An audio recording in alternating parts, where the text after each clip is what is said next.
Eclesiastes 6, de 1 a 12. Há um mal que vi debaixo do sol e que pesa sobre os homens. O homem a quem Deus conferiu riquezas, bens e honra, e nada lhe falta de tudo quanto a sua alma deseja.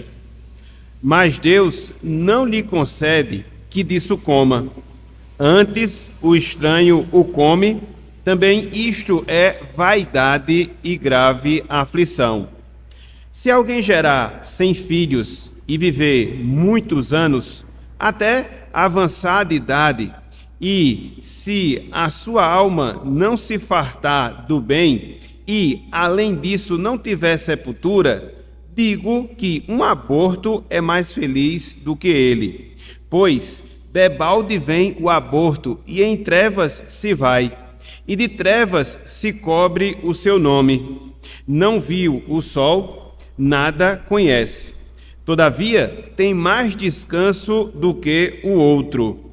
Ainda que aquele vivesse 2 vezes 1000 anos, mas não gozasse o bem. Porventura, não vão todos para o mesmo lugar?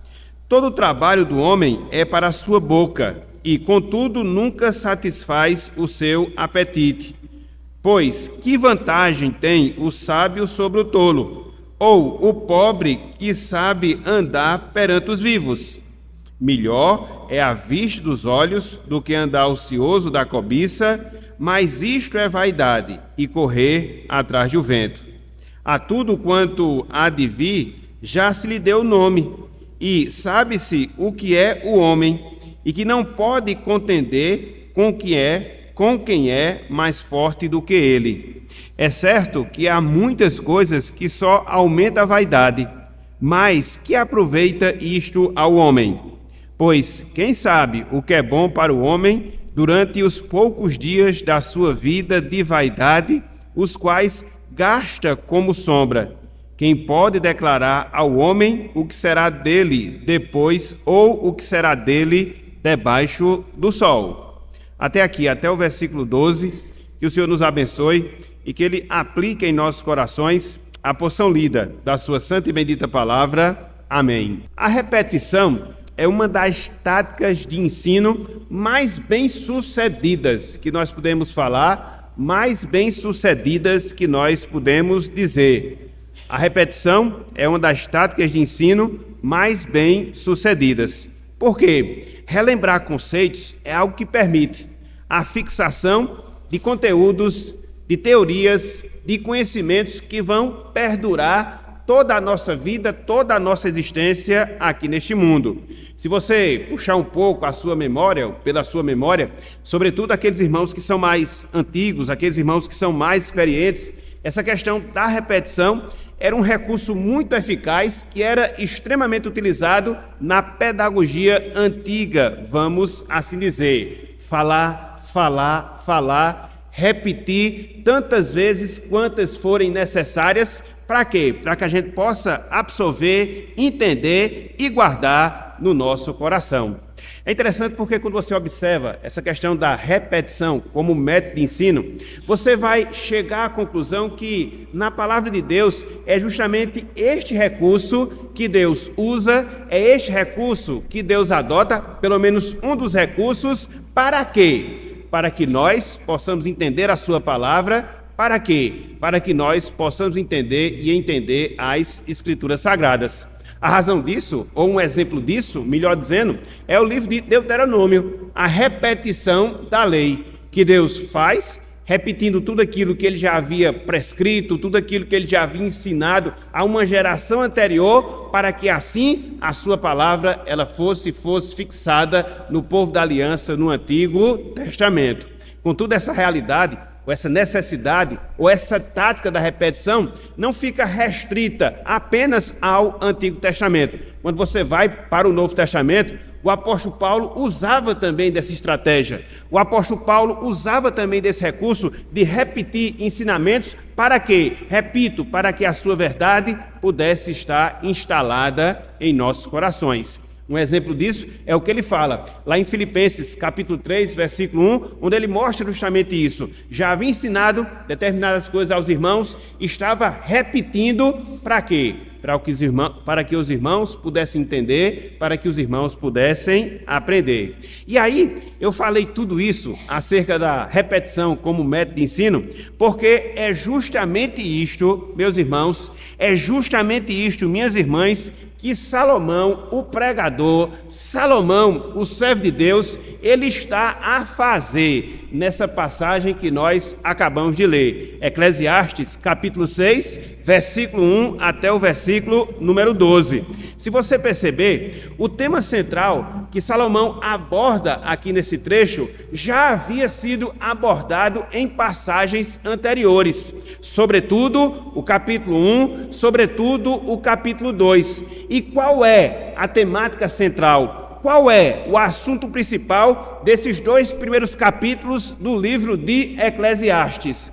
A satisfação da alma humana, a satisfação do coração humano. E aí talvez você fique a se perguntar, e aí talvez você fique a se indagar, será que Salomão havia esquecido que já havia ensinado isso anteriormente e por isso ele toca nesse assunto aqui nessa passagem? Não, meus irmãos, não, minhas irmãs, em absoluto. Aqui, Salomão ele faz essa recapitulação para que ele pudesse trazer esse pensamento, para que ele pudesse trazer esse assunto à tona e assim detalhar em determinadas verdades que dantes ele não tinha feito. Para quê? Para que a gente possa aprender acerca desse tema, desse assunto tão importante que é o anseio, que é o preenchimento do coração humano. Então, Salomão, ele vai aqui nessa passagem fazer justamente isso. Ele vai trabalhar algumas fontes falsas que não promovem alegria, que não promovem satisfação, ele vai destacar pelo menos algumas delas, e depois, na partezinha final do capítulo 6, sobretudo nos 3 últimos versículos, ele vai apontar, mais uma vez, meus irmãos, minhas irmãs, o caminho que nós devemos percorrer para que assim a gente possa preencher o vazio do nosso coração, para que assim a gente possa satisfazer a nossa alma, para que assim a gente possa encontrar o verdadeiro sentido, o verdadeiro propósito da nossa vida aqui neste mundo. Então, basicamente, este é o roteiro utilizado por Salomão aqui nessa passagem. Primeiramente, ele coloca algumas fontes falsas de alegria e de satisfação, algumas delas ele já havia falado anteriormente, e depois ele vai trazer à nossa mente, ele vai trazer à nossa compreensão qual é o caminho que nós devemos percorrer para que neste caminho, e somente neste caminho, enfim, a gente possa adquirir e experimentar a satisfação do nosso coração, a satisfação da nossa alma. Então, eu queria trabalhar com os irmãos, eu queria trabalhar com as irmãs na manhã de hoje o seguinte tema: o caminho da felicidade. O caminho da felicidade. Percorrendo justamente esse roteiro que nós acabamos de colocar. Algumas fontes falsas de satisfação que a gente encontra aqui neste mundo e o caminho que nos leva à verdadeira alegria e o caminho que nos leva à verdadeira satisfação. Então, vamos lá, meus irmãos, vamos lá, minhas irmãs, vamos começar a trabalhar aqui esse texto, a nos voltar aqui para essa passagem, para que a gente possa aprender essa recapitulação, vamos assim dizer, que Salomão está a fazer para o nosso ensino, para a nossa instrução. Então, em primeiro lugar, fontes falsas de satisfação. Em primeiro lugar, fontes falsas de satisfação. Entre os versos 1 até o verso número 9, Salomão, meus irmãos, minhas irmãs, considera algumas coisas desta vida que os homens procuram a fim de quê? A fim de experimentar a alegria, a fim de experimentar a satisfação, a fim de experimentar a felicidade.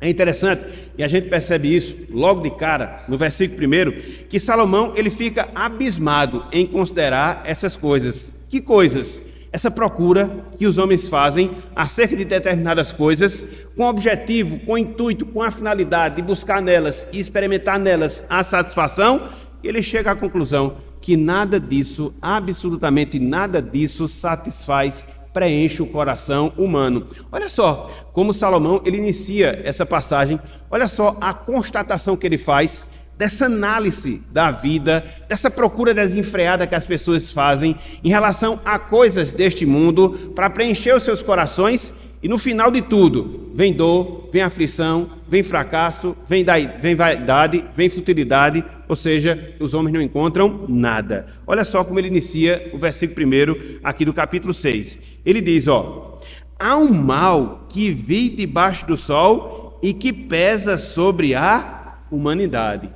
Que mal é esse? Essa busca por coisas desta vida. Que mal é esse? Essa busca nas coisas deste mundo, com o objetivo de quê? Com o objetivo de encontrar alegria, com o objetivo de encontrar a satisfação. E aí a gente fica a se perguntar, e aí a gente fica a se indagar, quais são então essas coisas que Salomão faz menção? Quais são então essas coisas que Salomão aqui destaca, que nós encontramos aqui no mundo, que as pessoas procuram aqui no mundo como fonte de alegria, mas no final, elas não fazem com que nós possamos atingir esse alvo? Quais são? A primeira delas, riquezas e bens. A primeira delas, riquezas e bens. Olha só, meus irmãos, olha só, minhas irmãs, o que nós encontramos no versículo 2. Eclesiastes, capítulo 6, versículo número 2. Somente o versículo número 2 agora. Diz o seguinte, o sábio Salomão: o homem a quem Deus conferiu riquezas, bens e honra, veja, e nada lhe falta de tudo quanto a sua alma deseja. Complementa Salomão: mas Deus não lhe concede que disso coma. Prossegue o pensador: antes o estranho o come, também isto é vaidade e grave aflição. O que é que Salomão aqui nos mostra? O que é que Salomão aqui nos ensina nesse texto, de maneira específica, no versículo 2? Aqui, irmãos, aqui, irmãs, Salomão, ele afirma a futilidade. Veja, Salomão aqui afirma a futilidade que há no dinheiro, a futilidade que há nos bens materiais, a futilidade que há no sucesso que vem através dessas coisas. De quê? Do dinheiro e dos bens materiais. Não sei se vocês perceberam, não sei se vocês entenderam, mas a mensagem, o ensinamento central de Salomão aqui no verso 2 é mostrar isso. Mostrar o quê? É fútil, meus irmãos, é fútil, minhas irmãs, buscar a alegria, buscar a satisfação no dinheiro, buscar alegria, buscar satisfação nos bens materiais, buscar alegria, buscar satisfação na honra que vem através dessas coisas, tanto do dinheiro como também dos bens materiais. Vamos esmiuçar aqui esse texto, vamos trabalhar de maneira detalhada para que a gente possa entender essa mensagem que nos é transmitida aqui por Salomão. Em primeiro lugar, vamos destacar o significado da palavra riquezas, que ele coloca aqui no versículo 2.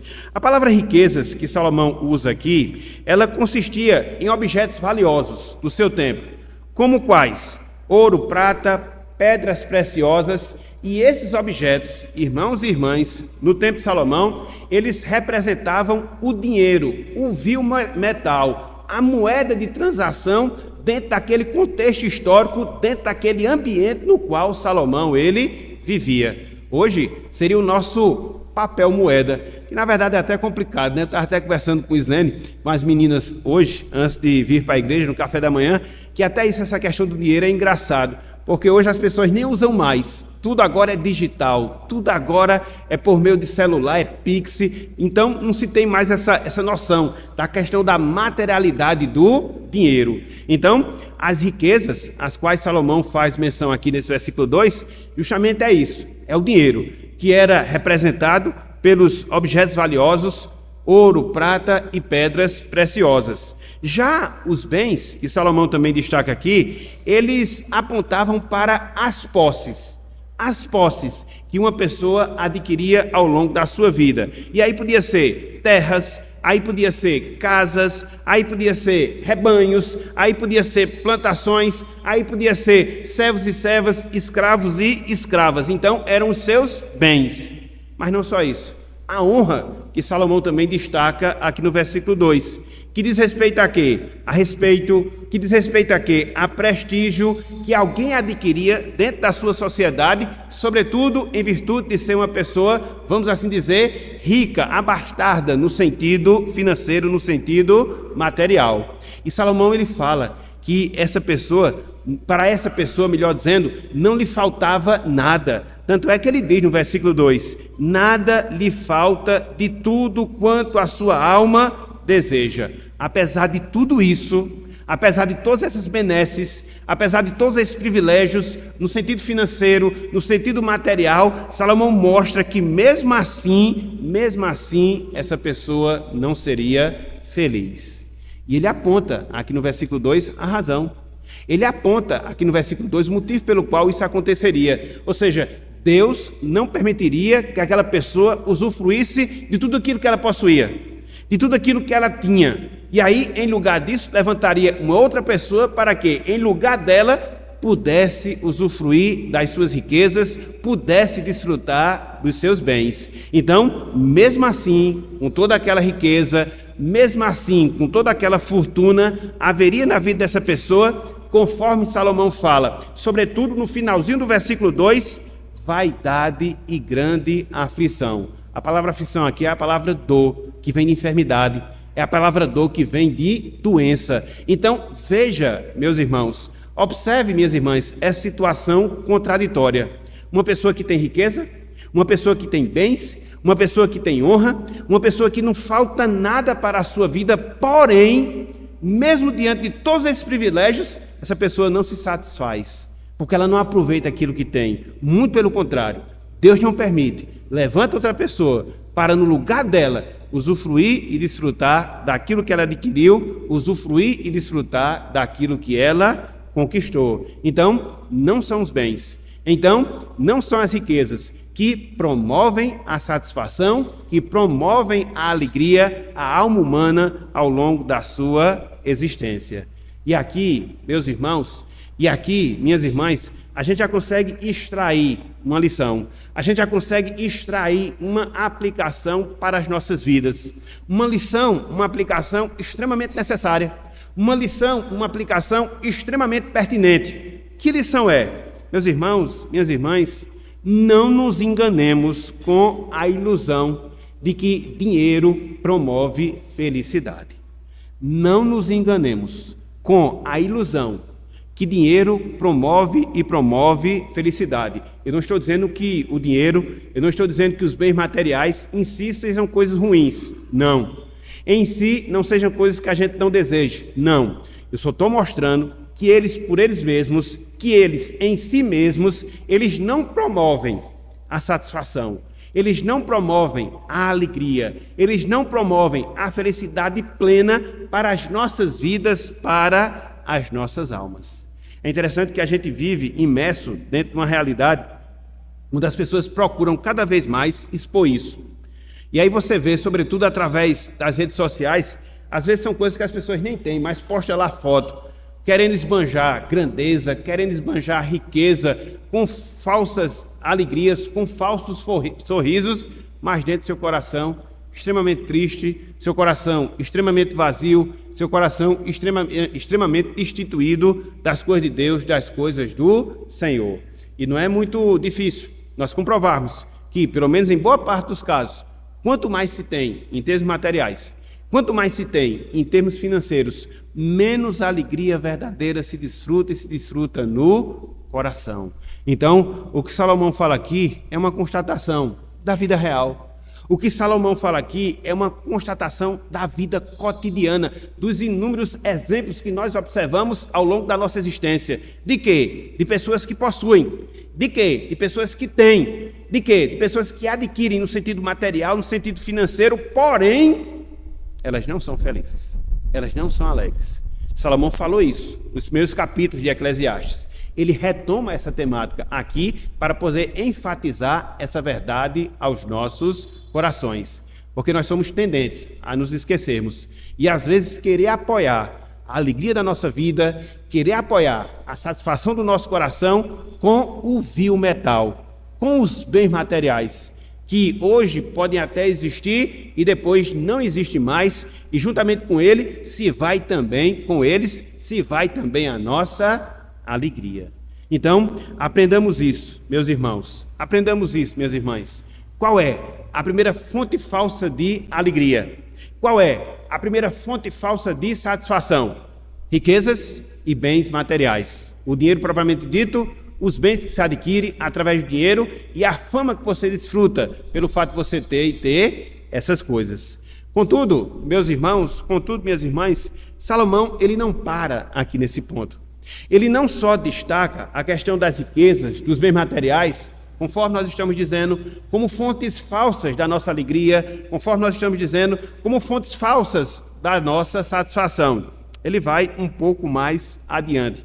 E ele destaca pelo menos mais duas coisas em conjunto, que também podem ser consideradas fontes falsas de alegria, fontes falsas de satisfação. Que é o quê? Uma descendência numerosa e longevidade de vida. Descendência numerosa e longevidade de vida. Veja aí o que nós encontramos no versículo 3, parte inicial. Veja aí o que nós encontramos no versículo 6. E se alguém gerar 100 filhos e viver muitos anos até avançada idade. Versículo 6. Ainda que aquele vivesse 2 vezes 1000 anos, 2 milênios, mas não gozasse o bem, porventura, não vão todos para o mesmo lugar? Salomão aqui, meus irmãos, Salomão aqui, minhas irmãs, ele está considerando duas coisas. Ele está considerando dois aspectos que eram muito valorizados, que eram muito buscados dentro do contexto, dentro do pensamento do Antigo Testamento, e se constituíam motivo de alegria, se constituíam motivo de satisfação. Quais são essas duas coisas, às quais Salomão faz referência nesses trechos que nós acabamos de ler? Filhos e longevidade. Filhos e longevidade. Conforme Salomão coloca, se alguém gerar 100 filhos, não é brincadeira não, meus irmãos. Não é brincadeira não, minhas irmãs. Dentro de uma sociedade que a gente vê hoje, que as pessoas não querem filhos, Salomão coloca aqui de uma pessoa, acho que é um caso hipotético, de uma pessoa chegar e gerar 100 filhos. Os filhos, eles eram tidos como bênção de Deus.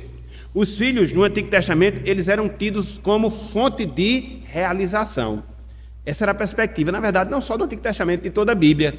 Ou seja, filhos como sinal de bênção do Senhor, filhos como fonte de realização. Não é essa a verdade que a gente encontra lá no Salmo 127, versículo 3? Herança do Senhor são os filhos, complemento salmista, o fruto do ventre, o seu galardão. Essa perspectiva de bênção divina, essa perspectiva de bênção do Senhor. É por isso, meus irmãos, é por isso, minhas irmãs, que a gente observa a tristeza pela qual passou Raquel, por exemplo, a tristeza pela qual passou Ana, por exemplo, porque elas eram estéreis, pelo menos num dado momento, numa dada circunstância da sua vida. E elas desejavam ter filhos, por quê? Dentro do contexto do Antigo Testamento, filhos tinham essa representação. Era sinal de bênção divina, era fonte de realização. Então, Salomão, ele considera essa situação de alguém gerar uma centena de filhos, 100 filhos, mas mesmo assim, os filhos em si não serem fontes de alegria, não serem fontes de satisfação. Perceba, eu não estou dizendo que os filhos são ruins, não. O que eu estou mostrando é que eles em si não preenchem o anseio da nossa alma, não preenchem o anseio do nosso coração. É a primeira coisa que Salomão aqui faz menção. A segunda coisa que ele destaca aqui é longevidade de vida.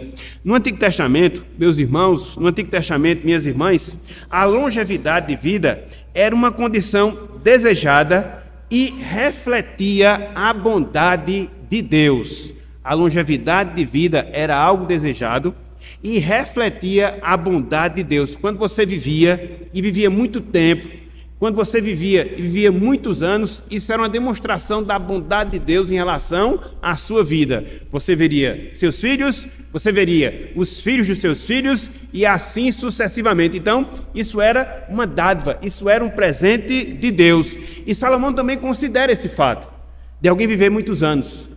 E não quaisquer anos, de alguém chegar a viver 2 milênios, 2.000 anos, com tudo aquilo que a gente pode usufruir, com tudo aquilo que a gente pode desfrutar, mas mesmo assim, vivendo todo esse período, não sermos pessoas alegres, não sermos pessoas satisfeitas. E aí você fica a se perguntar, mas por que será que filhos, por que será que longevidade de vida, eles em si não são fontes de alegria? Salomão, ele comprova esse fato. Salomão comprova essa realidade. Ou seja, por quê? Filhos, porque longevidade de vida em si não promove a nossa alegria, em si não promove a nossa felicidade.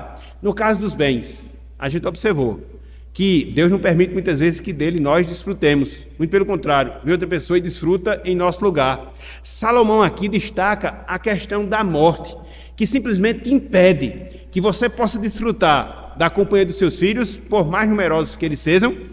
Simplesmente a morte lhe impede de você viver o tempo de vida que você deseja, o tempo de vida que você quer viver. É por isso que lá no finalzinho do versículo 6, Salomão arremata dizendo: porventura não vão todos para o mesmo lugar? A morte faz isso, meus irmãos, nos priva da companhia dos nossos filhos.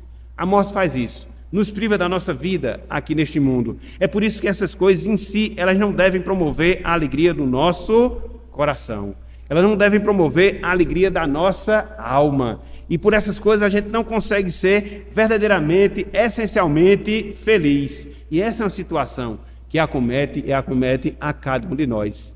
É interessante porque Salomão, ele tem até uma visão pessimista em relação à vida, né? Ele começa a mostrar e comprovar que se uma pessoa vive essa vida e de fato não é feliz e nunca vai ser através dessas coisas, quer seja dinheiro, quer seja filhos, quer seja longevidade de vida, e Salomão chega a comparar que um aborto, ou seja, uma vida que nem chegou à vida, acaba sendo mais feliz do que uma vida que procura apoiar a sua alegria nessas fontes falsas, quer seja no dinheiro, quer seja na família, quer seja no tempo de vida que ela tem aqui nesse mundo. Olha só essa comparação, né? De certa forma, uma visão pessimista da vida que Salomão coloca aqui.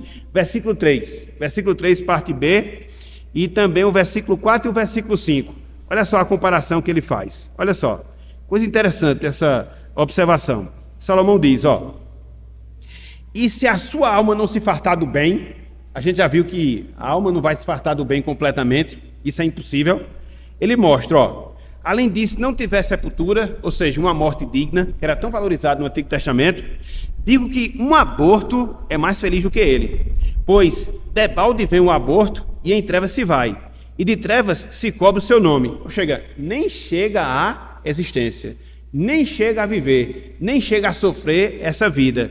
E ele complementa, todavia, versículo 5, não viu o sol, nada conhece, todavia tem mais descanso do que o outro, que viveu uma vida, que pensou que seria feliz nessa vida e que na verdade não foi essencialmente, plenamente feliz. Repito, seja com dinheiro, repito, seja com filhos, repito, seja com uma vida longa. Então, quais são as lições que a gente pode extrair a partir desse ensino de Salomão, a partir dessas palavras de Salomão? Pelo menos duas, bem diretas, pelo menos duas, bem básicas para com as nossas vidas. A primeira delas, irmãos e irmãs, não façamos da nossa família a fonte da nossa alegria. Não façamos da família a fonte da nossa alegria. E aqui eu quero fazer uma observação. Por mais que a família seja uma instituição divina, por mais que a família seja bênção do Senhor, por mais que a gente deva preservar a nossa família, e a gente estudou isso ontem, no estudo das famílias, como é que a gente restaura a nossa família, como é que a gente restaura o nosso lar, a gente deve partir do pressuposto que nós, enquanto família, somos imperfeitos. Não existe família perfeita. O mito da família perfeita é que a gente viu hoje, que a gente viu ontem, melhor dizendo. Então, a gente tem problema, a gente tem dificuldade que vai começar de nós mesmos. A gente vai decepcionar, a gente vai ser decepcionado, a gente vai entristecer, a gente vai ser entristecido. Então, em suma, não baseie na sua vida a sua família como fonte da sua alegria. Às vezes a gente sofre tanto, meus irmãos. Às vezes a gente padece tanto, minhas irmãs, porque a gente quer encontrar no nosso familiar, no nosso ciclo familiar, a base de toda a nossa felicidade e não em Deus e não no Senhor. Aí vem um filho que você ama, vê um filho que você trata com todo carinho, vê um filho que você se esforça para criar e lhe decepciona lá na frente. Por mais que você se esforçou, por mais que você amou, porque a gente não pode colocar na nossa família a base da nossa felicidade. Muitas vezes a gente quer idealizar a família perfeita, nossos cônjuges, nossos filhos, e a gente sabe que eles não são perfeitos, porque nós não somos perfeitos. Então, infelizmente, a gente tem esse problema conosco.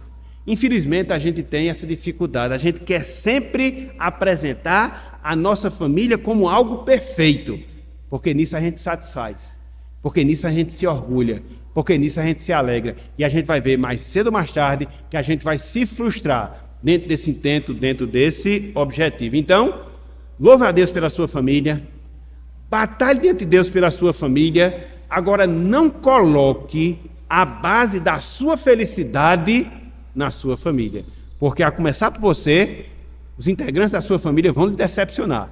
E se você colocar a base da sua alegria nessas coisas, a sua alegria vai ruir mais cedo ou mais tarde. Ok? Primeira lição. Segunda lição. Não se engane, não se engane. O tempo não é o nosso aliado na promoção da felicidade. Não se engane. O tempo não é o nosso aliado na promoção da nossa felicidade. Eu não sei se você já pensou, eu não sei se você já considerou, mas às vezes a gente parte do pressuposto que a gente quer viver muito tempo aqui nessa vida. A gente quer viver igual Metusalém, anos e anos, 950 anos. Não sei se foi esse a quantidade de tempo, mas eu sei que foi mais de 900. Então, a gente parte dessa premissa, viver muito tempo. Porque quanto mais tempo eu viver, mais oportunidades eu vou ter para ser feliz. Quanto mais tempo eu viver, mais eu vou encontrar a razão da minha felicidade. Quanto mais tempo eu viver, mais eu serei uma pessoa satisfeita na minha vida. Ah, meus irmãos, que grande ilusão. Que grande ilusão. Porque acaba que o efeito é contrário. Quanto mais você vive, mais tristeza você experimenta. Quanto mais você vive, mais decepção você tem com você mesmo. Eu podia ter feito isso, não fiz. Eu não deveria ter feito isso e fiz. E essas coisas elas vão se tornando presentes na nossa vida. E é interessante, quanto mais o tempo avança, a nossa idade avança, mais elas ficam presentes na nossa mente, no nosso coração. E às vezes a gente até se entristece. O tempo que perdeu, o não aproveitamento dos momentos que a gente deveria aproveitar, e parece que o tempo a mais acaba sendo um castigo na nossa vida, porque a gente só vai se decepcionar. Eu não sei se vocês já perceberam, não sei se vocês já se depararam com essa realidade, mas se vocês já foram para um asilo e conversaram com as pessoas que ali estiveram, muito disso você vai escutar dos seus lábios, muito disso vocês vão escutar da sua boca. Pessoas que estão ali, velhas, idosas, cheias de arrependimento, cheias de remorso, não obstante uma quantidade de tempo que viveram, mas não foi suficiente e não será suficiente para a gente encontrar a verdadeira felicidade. Que você viva 100, que você viva 200, que você viva 500, que você chegue a viver 2000 anos, como Salomão aqui diz. Mas não são nas coisas dessa vida que você vai encontrar felicidade. E quanto mais tempo você viver, você acabará sendo uma pessoa mais infeliz. Pelas suas frustrações, pelas suas derrotas, pelas suas dificuldades. Então, bens materiais não é fonte de alegria. Filhos não são fonte de alegria. Longevidade também não é fonte de alegria. Aí Salomão, ele destroça o nosso coração. Porque ele vai colocando coisa em cima de coisa, mostrando que dessas coisas a gente não pode ser feliz. Ele não tem aquela visão muito otimista, não. Ele vai logo destruindo os nossos sonhos. E aí ele vai apontar uma terceira coisa aqui, que é uma fonte falsa também de alegria, que é uma fonte falsa também de satisfação, que é o quê? A satisfação física que nos vem pelo alimento. A satisfação física que nos vem pela alimentação, pela comida, vamos assim dizer. Vejam aí, versículo 7. Eclesiastes, capítulo 6, versículo 7. Olha só que constatação Salomão faz aqui, meus irmãos. Olha só. Eclesiastes 6, versículo 7. Diz o seguinte, ó. Todo o trabalho do homem é para a sua boca. Olha só o que ele fala mais. E contudo, veja, nunca se satisfaz o seu apetite. Então, o que é que Salomão aqui nos ensina? O que é que Salomão aqui nos mostra? A incapacidade que a gente tem de se satisfazer no sentido físico plenamente. A incapacidade humana de se satisfazer plenamente no seu sentido físico, no seu sentido material. É isso, resumidamente, que Salomão nos ensina aqui nesse verso. E como é que ele faz isso? Qual é a sua estratégia? Qual é o seu roteiro? Salomão, ele chama a atenção para o alimento físico que a gente ingere, a comida que a gente come, falando de maneira mais direta. Na argumentação de Salomão, todo ser humano, ele precisa trabalhar. E por que a gente trabalha? Para que a gente possa arrecadar o dinheiro, o vil metal, e juntamente com isso fazemos o quê? Comprarmos comida para nós nos alimentarmos. Só que existe um problema em todo esse dilema, e para alguns o problema aumenta ainda mais. Você precisa pelo menos de 3 refeições diárias. E mesmo fazendo essas 3 refeições diárias, no outro dia você vai precisar de mais 3. No outro dia você vai precisar de mais 3. No outro dia você vai precisar de mais 3. Porque a comida que a gente ingere, fruto do nosso trabalho, ela vai ser transformada em energia que vai se desgastar ao longo da nossa vida, inclusive para a gente trabalhar, e vai carecer o quê? Que a gente possa repor todos os dias. Você nunca vai se satisfazer em relação a isso aí. O seu organismo, ele nunca vai se satisfazer. Por que eu falei que em algumas pessoas isso é mais dramático? Porque tem gente, como dizia pastor... esqueci o nome dele, pastor lá do Galante, Misael.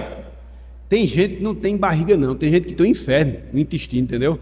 Come que só, entendeu? O suco gástrico deles parece que são labadeiras de fogo, bate e...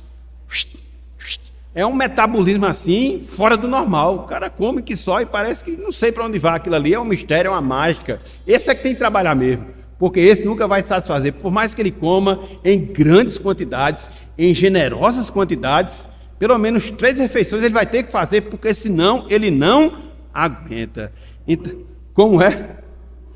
Mas tem gente que tem necessidade mesmo. Tem gente que tem um metabolismo, eu fico olhando assim, para onde vai tudo isso, entendeu? Como um prato de feijão de noite, amanhece o dia sequinho, não tem problema nenhum. Se eu fizer um negócio desse, eu morro, entendeu? Lá, empachado. Mas é de cada organismo, é só para a gente descontrair um pouco. Então, ó, nós temos essa necessidade insaciável e a gente trabalha por causa disso. A gente trabalha para comer, até porque se você não investir do seu trabalho na sua comida, você vai trabalhar amanhã? Se você não investir, melhor dizendo, do seu trabalho na sua comida, você vai trabalhar amanhã? Não, porque você não vai ter força, gente. Nem da cama você vai se levantar. Então, por isso Salomão diz, todo o trabalho do homem é para a sua boca. A gente come para se manter. A gente come para se sustentar, no sentido físico, em relação ao nosso corpo, a necessidade que a gente tem, essa necessidade básica da nossa vida.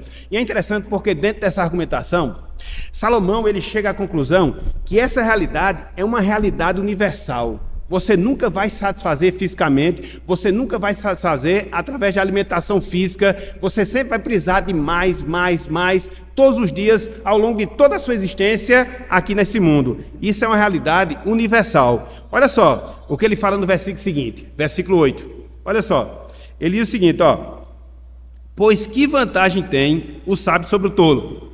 ou o pobre que sabe andar perante os vivos. Então, tanto o sábio como o tolo precisam de comer todos os dias, para que eles possam se manter. A sabedoria do sábio não o coloca numa situação privilegiada. Ele tem também essa mesma necessidade.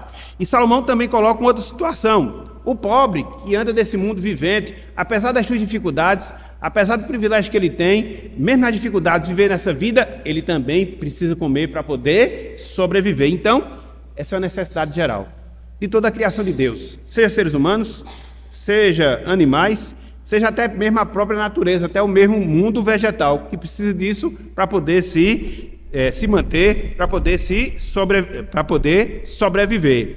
Então, o que é que a gente tira aqui de lição? O que é que a gente tira aqui de aplicação? Que a gente não deve, meus irmãos, que a gente não deve, minhas irmãs, colocar a matéria como determinante para a nossa felicidade. A gente não pode colocar a matéria como determinante para a nossa felicidade. Há uma realidade que a gente não pode esquecer em relação à nossa carne. Ela nunca vai ser satisfeita. Não é só de comida, não. É de prazer também. É por isso que a gente vê as pessoas hoje procurando prazer no sentido físico, através de drogas, através de bebidas, através de prazeres sexuais, através de comida, conforme Salomão coloca aqui, e essas coisas, elas nunca vão promover a alegria que o homem precisa, essas coisas nunca vão promover a satisfação que o homem tanto carece. Por quê? A sede dos nossos anseios é espiritual, e não são coisas materiais que vão suprir, não. A sede dos nossos anseios é espiritual, e somente aquilo que é espiritual vai poder nos satisfazer, e nos satisfazer completamente. Já já a gente vai ver quem é isso. Já já a gente vai ver como isso acontece. Ok, meus irmãos? Então, o que é que você observa aqui? Você observa algumas fontes falsas de alegria que Salomão aqui ele nos coloca. Bens, riquezas, honra, filhos, longevidade de vida, satisfação física, todas essas coisas não promovem a alegria que a gente tanto precisa para viver. Mas aí fica a pergunta: então a gente está perdido, porque se a gente não tem em que se alegrar, se a gente não tem em que se satisfazer, então a vida vai ser uma constante infelicidade. Não, meus irmãos, não, minhas irmãs. O Evangelho é o Evangelho das boas novas. A palavra de Deus é a palavra das boas notícias, e nós temos, a partir da palavra, o caminho que nós devemos percorrer para que a gente possa experimentar verdadeira alegria, para que a gente possa experimentar verdadeira satisfação. E onde é que a gente encontra isso? Versículos 10, 11 e 12. Olhem aí, Eclesiastes, capítulo 6, versículos 10, 11 e 12. Olha só o que Salomão fala aqui. Ele não fala de maneira direta, ele fala de maneira indireta. E você percebe, se você fizer um pouco mais de exercício mental. Olha só, versículo 10. A tudo quanto há de vir, já se lhe deu nome. E sabe-se o que é o homem, e que não pode contender com quem é mais forte do que ele. Versículo 11. É certo que há muitas coisas que só aumentam a vaidade, mas que aproveita isto ao homem. Versículo 12. Pois quem sabe o que é bom para o homem durante os poucos dias da sua vida de vaidade, os quais gasta como sombra? Quem pode declarar ao homem o que será dele debaixo do sol? Dá para perceber agora? De quem Salomão está falando? Ele não coloca o nome, coloca situações. Ele aguça a nossa mente. Ele aguça o nosso raciocínio. Por quê? Porque após mostrar fontes falsas de felicidade, Salomão considera alguns pontos que nos levam para Deus. A verdadeira fonte de alegria, a verdadeira fonte de felicidade. E ele aponta alguns aspectos relacionados à pessoa de Deus para abrir os nossos olhos, para nos fazer entender que somente no Senhor a gente tem a verdadeira alegria para as nossas vidas. E aí você fica a se perguntar, e aí você fica a se indagar, quais são então os aspectos que ele destaca relacionados a Deus, para que a gente possa entender que somente nele, somente em Deus, eu posso de fato desfrutar de felicidade. Em primeiro lugar, irmãos e irmãs, ele fala de Deus como Deus soberano. Em primeiro lugar, Salomão fala de Deus como Deus soberano. Veja a primeira parte do versículo 10. Olhem só aqui, a primeira parte do versículo 10. Diz o seguinte: a tudo quanto há de vir, já se lhe deu o nome. O que é que Salomão nos ensina? Ele nos ensina aqui a obra concluída de nomear coisas. A obra concluída de nomear, de colocar nome em coisas e pessoas. Se você puxar um pouco a sua mente para o livro de Gênesis, Deus deu a Adão a responsabilidade dele nomear quem? Isso! Então Salomão está falando disso, entendeu? A soberania, a autonomia que Deus deu a Adão de nomear os animais, e por isso que não há nada novo para a gente nomear, porque tudo já foi nomeado. Quem fez foi Adão, mas sob permissão de quem? De Deus, por causa da sua soberania, por causa do poder e da autoridade que ele exerce em toda a sua criação. E é aqui, meus irmãos, é aqui, minhas irmãs, que a gente encontra a primeira faceta do consolo que deve preencher a nossa vida. A primeira faceta da consolação que deve preencher as nossas almas.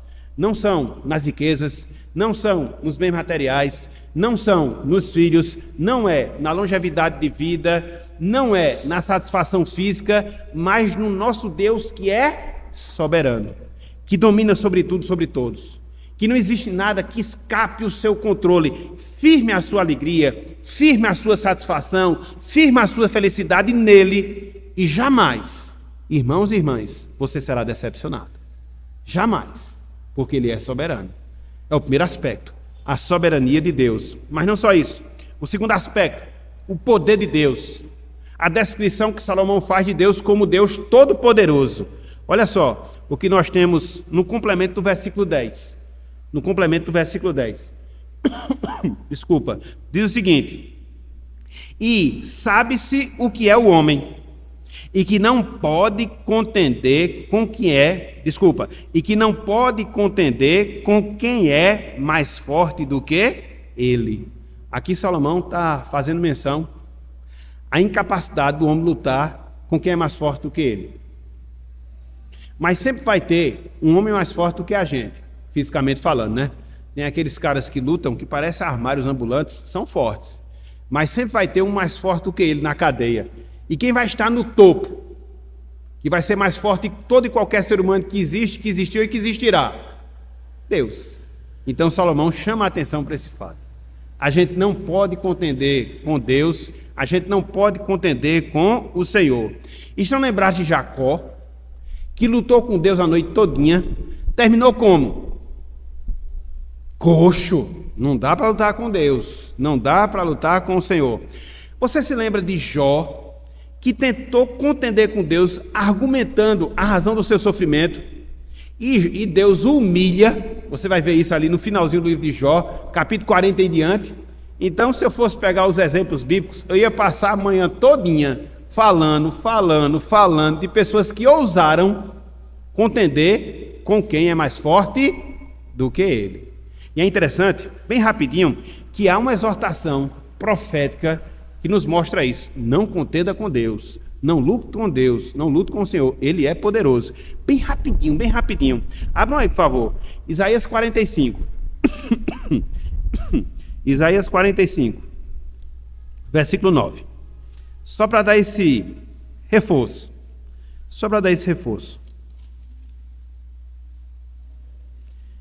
Isso, Reginaldo. Ai daquele.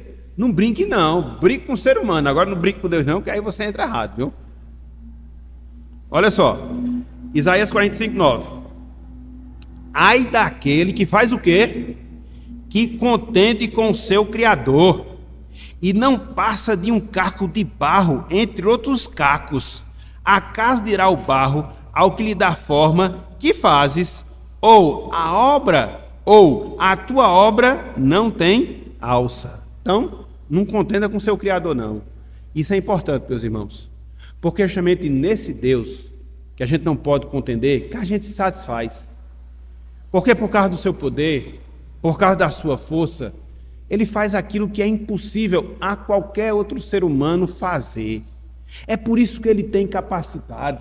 É por isso que ele tem condição. É por isso que ele possui todas as prerrogativas possíveis para quê? Para preencher o vazio do nosso coração. Ele é poderoso, por isso ele preenche. Ele é poderoso, por isso que ele satisfaz. O poder que a gente tem é derivado, emana dele, emana dele. Mas nós não temos esse poder. Somente Deus, somente Deus, somente Deus. Então veja, Salomão fala da soberania, Salomão fala do poder e por fim, Salomão fala da sabedoria de Deus. Versículo 12, olha só, Eclesiastes capítulo 6, versículo 12, diz o seguinte, ó: pois quem sabe o que é bom para o homem durante os poucos dias da sua vida e vaidade, os quais gasta como sombra? Quem pode declarar o homem o que será depois dele debaixo do sol? São duas perguntas aqui que a gente pode destacar como perguntas de retórica. Como é que a gente responde esses dois questionamentos? Deus, ele sabe de tudo ao longo da nossa vida aqui debaixo do sol. Ele sabe para onde a gente vai quando nós encerrarmos a nossa vida debaixo do sol. Ninguém mais sabe. Ninguém mais sabe. Então, ele está apontando para quê? Para a sabedoria de Deus. O nosso conhecimento é limitado, o nosso conhecimento é defeituoso, o nosso conhecimento é restrito, por mais que você leia, aprenda, acumule conhecimento, mas nunca vai ser o suficiente para você saber todas as coisas. Somente Deus sabe de tudo. Somente Deus sabe de todas as coisas. E por isso, repito, ele tem todas as condições de preencher o vazio da nossa alma, o anseio do nosso coração. Então, o que é que a gente deve fazer? Seguir nesse caminho. Nos dirigirmos a Deus. Para quê? Para que nele, e nele somente, eu, você, todos nós, possamos, de fato, desfrutar de alegria e da satisfação na nossa vida. As demais coisas, meus irmãos, são fúteis. As demais coisas são passageiras. A gente só pode se satisfazer em Deus, se satisfazer no Senhor. Segunda-feira passada, estava lendo um livro com o Islene, e eu achei interessante porque eu descobri uma definição nova de idolatria. Um livro que falava sobre casamento, mas ele destacou esse ponto lá. Ele diz o seguinte, em relação à idolatria. Idolatria é você buscar em coisas e pessoas aquilo que somente Deus pode lhe dar. Idolatria é você buscar em coisas e em pessoas aquilo que somente Deus pode dar. E é isso que acontece. As pessoas estão aí agindo de maneira idólatra. Elas querem que uma outra pessoa a satisfaça, a alegre. Elas querem que o dinheiro preencha o vazio do seu coração. Elas querem que os filhos satisfaçam a sua alma. Elas querem que o prazer físico possa lhe proporcionar a alegria genuína. Não pode. Somente Deus que nos criou. É nele somente que nós temos a alegria e a satisfação que tanto carecemos para a nossa vida aqui neste mundo. Essa é a verdade, meus irmãos, que Salomão está aqui, falando da soberania, falando do poder, falando da sabedoria de Deus como o único caminho, o único meio para que eu, você, todos nós possamos desfrutar de alegria em nossa vida. Concluindo a nossa palavra hoje pela manhã, a busca pela satisfação não é coisa ruim, não. Nós fomos feitos para buscar satisfação da nossa vida, para buscar satisfação na nossa alma. O grande problema é o local em que a gente procura encontrar essa alegria. A gente viu que no mundo há várias coisas, mas nenhuma delas preenche o vazio dos nossos corações. Nenhuma delas preenche o anseio da nossa alma. E Salomão mostra que há somente um caminho, que há somente um meio, que há somente uma pessoa. Que é quem? O nosso Deus, o nosso Senhor. É o nosso caso, meus irmãos. É o nosso caso, minhas irmãs. Fomos salvos em Cristo Jesus. Já temos a presença de Deus na nossa vida. O Espírito Santo habita dentro de nós. E o que é que a gente deve fazer? É aprofundar a nossa comunhão com Ele. Aprofundar a nossa intimidade com Ele. Porque quanto mais aprofundamos a nossa intimidade, quanto mais aprofundamos a nossa comunhão com o Senhor, mais seremos felizes ao longo da nossa vida aqui na terra. Que não vai ser um mar de flores, jamais. Mas vai nos dar condições, mesmo diante das dificuldades, mesmo diante das lutas, mesmo diante das tribulações, de podermos triunfar para a glória do nosso Deus. Então busque no Senhor a sua alegria, busque no Senhor a sua satisfação, se volte para Ele em oração, que você possa desfrutar da sua palavra, que você possa servi-lo na sua vida, porque são através dessas coisas, no sentido mais prático, que eu, você, todos nós, gozamos da verdadeira felicidade. Foi isso, meus irmãos, foi isso, minhas irmãs, que Jesus Cristo ele veio nos proporcionar. Lá em João 10 ele diz: eu vim para que tenham vida e a tenham em abundância.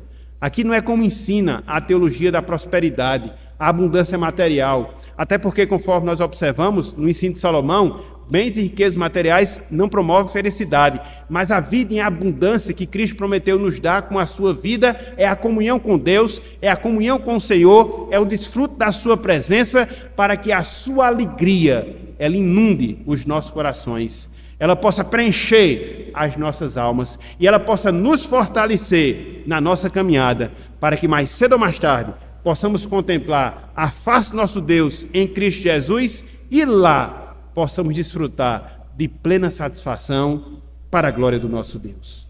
Que Ele nos abençoe e que Ele aplique a sua santa palavra em nossos corações. Amém.